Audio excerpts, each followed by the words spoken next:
Hey everyone, what's going on? Welcome back to the Foundry. You're watching the Curse Podcast. We're back with another episode. It is your trio of hosts here. I'm John, Tony, Kylo. How you guys doing today? Oh my god. No, never mind that. We are going straight into the investigation, ladies and gentlemen. We don't fuck around here on this podcast. We are three very serious paranormal investigators, and we take our job very serious, so we get down to the bottom of every single case that has been handed to us. And Tony has, he's picked out this case very specifically. This is Tony's fault. I just want to make that very clear, that if anyone wants to have any problem, it is Tony's fault. His on Twitter is Crazy Monkey TH. Yeah, let me know what you think about the topic. And yes. I also just want to say real quick. I had nothing to do with it. I had nothing to do with this. So Tony, what do you got? Yeah, what are we topic?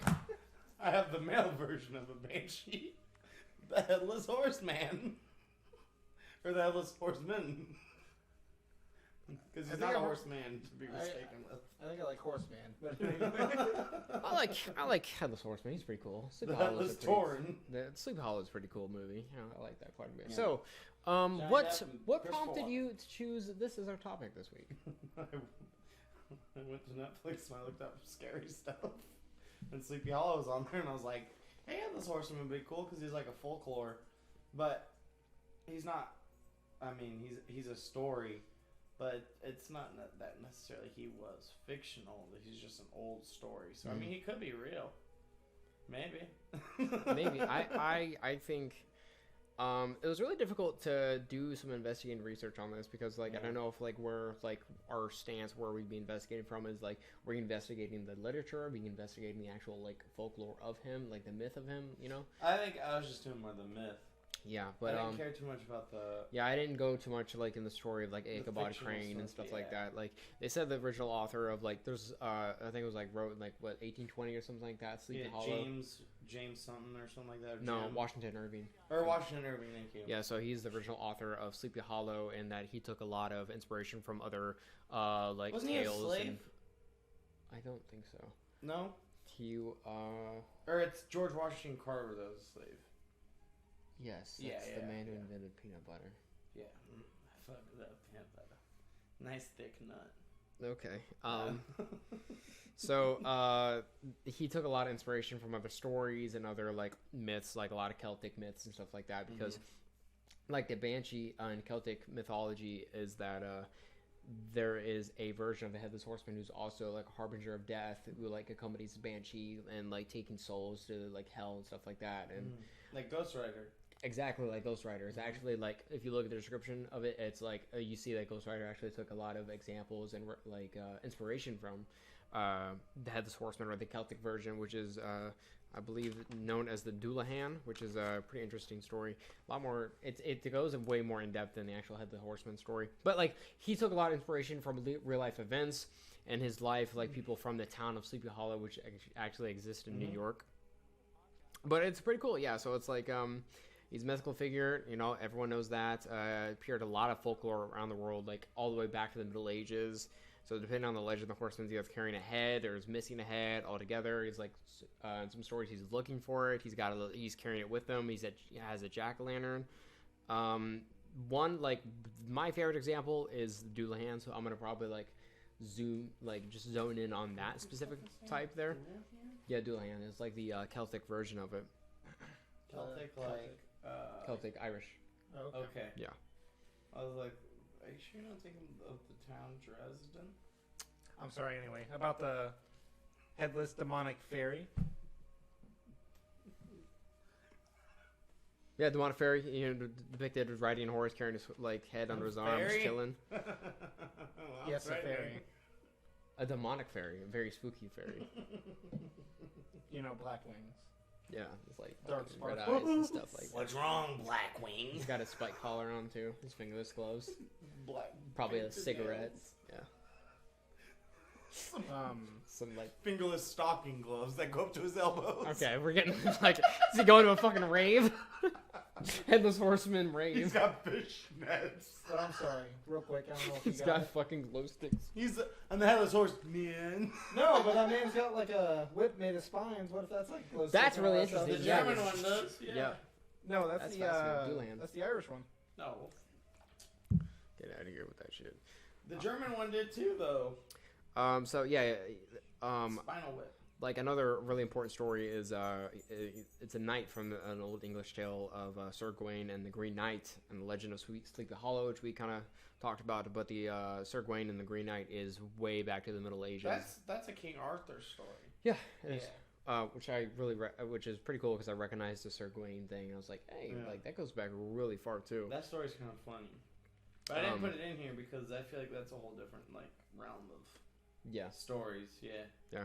So the legend of the Headless Horseman begins in Sleepy Hollow, New York, during the Revolutionary War in America, like 1776. The Battle of White Plains. Which is pretty interesting because I actually remember reading a lot about like Hessian and like mercenary soldiers that the British hired like in war, and that they were actually pretty fucking hardcore. They're German soldiers who fought on behalf of the British. They're hired mercs. The They're referred to as Hessians. So this Headless Horseman was actually a soldier. He was a Hessian soldier hired by Great Britain, and he was in battle and had the misfortunate end of a cannonball. Right his fucking head. Decapitated him completely. Gone. Where's that head going? Nowhere. But apparently, Jimmy, no! Apparently his fucking friends are like, oh shit, we gotta bury this man. Just grab and go. Like, should we get his head? Like, fuck no. No, leave the fucking head. Just doing the thing like in Tropic Thunder. Like, Like, he said it was scattered into pieces. It's like fucking JFK's wife just trying to scoop clump it together. It's like fucking Kevin trying to put the chili back in the pot with the clipboard. Kyle, no! Kyle, the Hessian soldier in 1776. It's okay. Everything's in place. It's okay. His name was Kyle. So they eventually buried him, but in the old Dutch church. Yeah, they did not bury him in a church. Yeah, they buried him in the old Dutch church of Sleepy Hollow. Oh well, you didn't really finish there. You said like I thought you said like the old church, like period there, but it was called the Old Dutch Church of Sleepy Hollow. There you go. That makes more sense. Yeah. So from that, he just turned into this big bad spooky ghost that wanted to pursue the people that didn't bury him correctly, I guess. Yeah, in search of his lost head and vengeance. And he just like see, he's just a simple bro. He just wants head. I'm sure we all can relate to this simple bro, just looking, scouring the nights and day, looking. I'm Christopher Walken. Yeah. So he used a jack-o'-lantern as a temporary replacement for his head. Not always. In some cases. Yeah, and that's because of the Battle of White Plains took place on October 28th. Yeah, very spooky time there. Very close to Halloween there. You think they like kicked it on Halloween when like, all right, we're done fighting, we're gonna scare the shit out of enemies, but we ain't gonna kill them. I mean, like, yeah, ceasefire for certain. Look what happened to Kyle. Everyone showed up with like. They got their friend or dead friend's comrade on like a stick and he comes around Tony. He walks up like this. He's like, oh look, who am I? I'm gonna get you. Watch out for them cannonballs. I'm just saying, I can't see anything after this man.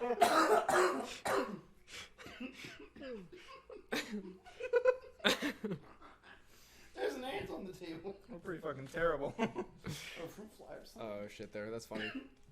Alright, so the Ghost Rider had symbolizes tension between reality and imagination, between natural and supernatural in the story, and like a lot of just people freaking the fuck out in town, you know, of feeding off each other and feeding off rumors and feeding off stories. So that's kind of an interesting story. It's just more about like the townspeople than the actual like Headless Horseman. But like I said, we won't go too far into the actual story of Sleepy Hollow, but that is the main, like, one of the main stories that we like to think of when we think of, like, the Headless Horseman. More daunting and kind of terrifying, like, hunting people down in the town and getting vengeance, in a sense. So that's when Johnny Depp comes in 200 years later. Crane. Think about Crane as a pussy for a detective. Mm-hmm. Well, yeah, for sure. I do like that film, though. Just want to say. But Dullahan, which is the Celtic version of that, also known as Darkman, is a malevolent harbinger of death, who like roots lie deep in Celtic mythology. He's said to be the embodiment of the Dutch fertility god who demanded blood sacrifices in the farm of for a good crop. Yeah, pretty much. Yeah, and at one point when Christianity just started to swarm into Ireland, that people stop believing in some whack shit like that, stop doing blood sacrifices, and then he became a vengeful spirit because people stopped sacrificing to him and people stopped believing in him, and then he went out and started, got that spine, got that little whip, and he started to go off on people and stuff, and started to collect some souls, and there was a lot of depictions of him, like Headless Horseman, with like a dark carriage and like a silent coach pulled by black horses in Scotland. Didn't that, maybe I'm thinking of the story. Didn't that carriage have a name of its own too, though? Like, I was reading something about that, but I wasn't... Hell's Wain. Yeah, something yeah. like that. And yeah, and in Scottish mythology, it was known as Hell's Wain. And it's able to like fly through the night sky, and said that once silent coach has entered the mortal realm, it cannot return without a soul. So it's like he's stuck there unless he gets a soul and brings it back. But in Scottish mythology, it can be male or female, so it doesn't have like a specific, embodiment there. I didn't know sex was a thing for that, but okay. Yeah, because I got male in the Scottish one. Yeah. I got in Scotland. He's said to be. It might have been referring to the Dullahan story then with that. No, it's not. It's different than yours because this is in Scotland. He's said to be named Ewan, and he was a warrior who was fighting to prove his leadership of his clan. He was pretty much fighting in a battle to lead his clan, and then he in a battle on the Isle of Mull. He died in the clan battle of Glencairn. Both him and his horse were decapitated, and he has hopes of being a chieftain. And then he sought out vengeance, pretty much, in revenge for those who stopped him of being like a chieftain. I gotcha. Yeah, the one instance where him and his horse are both headless. Yeah. The headless horse and the headless horse. That's pretty like over the top though. Like within the story, they both need to be headless. So like a lot of direction. It could have been some like cool shit where someone's like, "Watch this, guys," and then it was like, "Horse, human," and then everyone was like, "Damn, he killed the horse and the guy." And then everyone was like, "Fuck, dude, they just killed our leader's horse and our leader. We're out of here." So I'm gonna touch back on the Dullahan here. The mount is usually like a wild black stallion with red eyes, and the horse, it's like horse. Actually, like when it rides, the sparks strike in the. This ties into the Denver statue. Actually, no, I'm just kidding. I'm like horse, red eyes, No, that's the spirit of the Wild West. Yeah. There's also nostrils, like flames, like spew from the nostrils, and like apparently it just rides free rein and doesn't have any reins with it or anything like that. It literally is like the Ghost Rider horse, yeah. Yeah, literally. There's not a Ghost Rider horse, more like a bike. No, there is in the movie. Remember? Because it's the old Ghost Rider and the new one. I haven't seen it. Oh, you've never seen the Ghost Rider movie with Nicolas Cage? Anyways, there is one with just real quick. Sorry, because like in the movie, Nicolas Cage takes over the position of the old Ghost Rider. Yeah, I said earlier. But the old Ghost Rider has a horse. Yeah, they said that they took a lot of inspiration from the story. I think. Oh yeah. But I'm just saying there is a horse in Ghost Rider. All I'm Nicolas Cage. Nicolas Cage and Ghost Rider just sucks. Cool. No, that's a good movie, guys. So Dullahan carries its head in its hand, and with the other hand, it wields a long whip made of human spine. So that's a pretty intense depiction right there. I remember when I first read that. Is that what you got? Give or take, yeah. Okay. I just kept thinking of Predator from Predator Hunting Grounds, and we kept just ripping out our spines, just adding to the whip collection. It's like the fucking longest whip. Agree. Yeah. Is it my turn? Yes, it is. Okay, so there's Indian tales in India of the Headless Horseman, and in Indian tales they see him as a heroic figure who protects the innocent from the evil and the vile, and he was born from a violent death, and it was a Indian prince who died while defending a village from thieves. And then there's also another iteration. I didn't write it down, but I do remember it speaking about it because I didn't think it was too really interesting. But there's another Indian iteration where it's basically like a knight defending his prince, and he dies, and then that knight becomes the protector of the prince through his paranormal ghost embodiment, and so he's basically to defend his prince. Yeah, but that one wasn't as interesting to me as the actual prince living to defend his kingdom or whatever. Oh yes, mud pie. It says multiple, and he thought I said mud pie earlier. So, I don't know. You know about the Brothers Grimm. Mm-hmm. Yeah, But you don't know stories. about the Brothers Grimm. I know of it. So, there's actually 2 German tales written by the Brothers Grimm. There's 2 German tales written by the Brothers Grimm that were part of what kind of interested me, because the Headless Horseman is in the Brothers Grimm movie. And so, the first one is in the town of Dresden. There's a woman who is gathering acorns in a part of the woods known as the Lost Waters, and she hears a hunting horn sound because they used hunting horns if they were in danger, like hunters would, to kind of cast or like warn other hunters, like, hey, like whatever I'm hunting, Just like alert, yeah. there's danger, yeah, like wolves or whatever. And so she hears a hunting horn sound and turns to see a man riding a gray horse, which apparently at the time, obviously, because it's a long time ago, like, you know, fucking hundreds of years ago, was a gray horse, which was common, so she thinks nothing of it and goes home. And then later, I don't know if it didn't specify if it was like days or weeks, she returns, even though here I wrote the next day. She hears a voice asking her, or a voice behind her, so she turns to see the same horse and a man dressed in gray, carrying his head under his arm. And the headless man claims, what's going on, girl? Hey, it's and so, what's my head catch? Watch this one. Oh, fuck. Yeah. Beat to it. And so he's like, so then this man says, he's like, my name's Hans.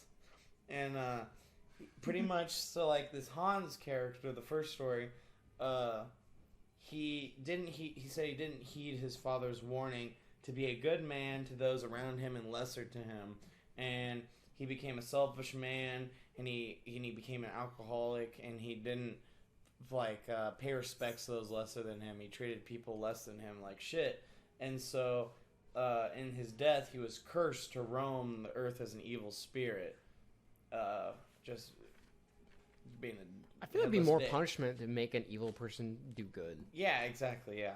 And so then the second story, which actually is kind of cool for me. It's like murder in real life. Like, guess what? You're gonna murder forever as an eternal soul. Like, bet. Fuck it. So the second story is a wild huntsman of Braunschweig, which is in Germany, and there was this hunter named Hackelberg, and pretty much he was this great hunter, and he feared death greatly, so he begged What God. culture is this? Like, This is German still. Okay. This was the second tale written by the Brothers Grimm of the Headless Horseman, and so they called him the Wild Huntsman of Braunschweig. This one.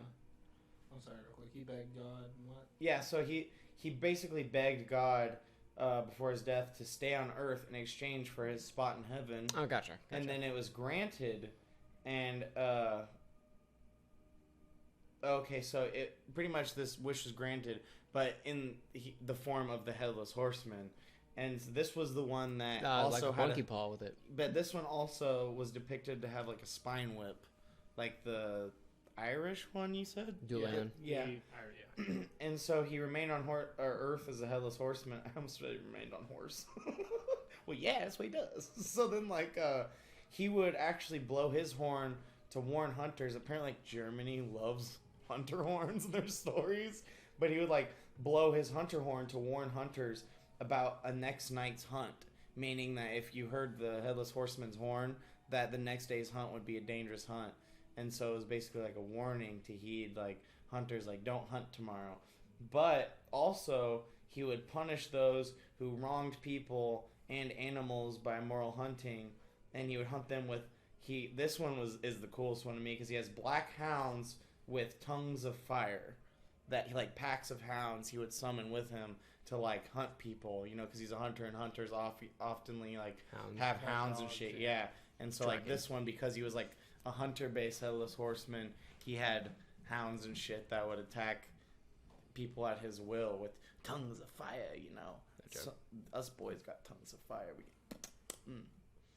But so should we come down to it? So, from a perspective, we're claiming that the Headless Horseman has been cited by different people in different cultures, and that they've turned it into folklore. Yeah, so that's what you're proposing. That's how I see it. Yeah. Do you think that could be accurate? Do you think that's real?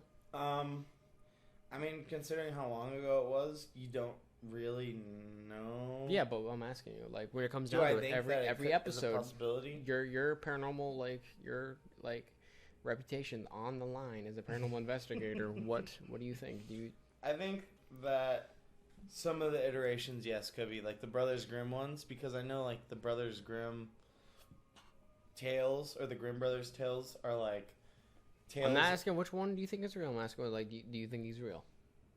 I think It's the real. Germany ones by the Brothers Grimm and the American ones could Overall, possibly is be the real. Headless I know. I said Horseman which real? one is like in general. Do you think it's real? No. Yeah, I think it's a fucking as straight up I fucking think book. he could be real. Yeah. All right. Well, ladies and gentlemen, that's it for today's podcast of the Curse Podcast. On a good topic. Very nice job there, guys. Don't forget to check out some of the links down below, and we'll see you later on the next episode of the Curse Podcast. Bye, nerds. Bye. Goodbye.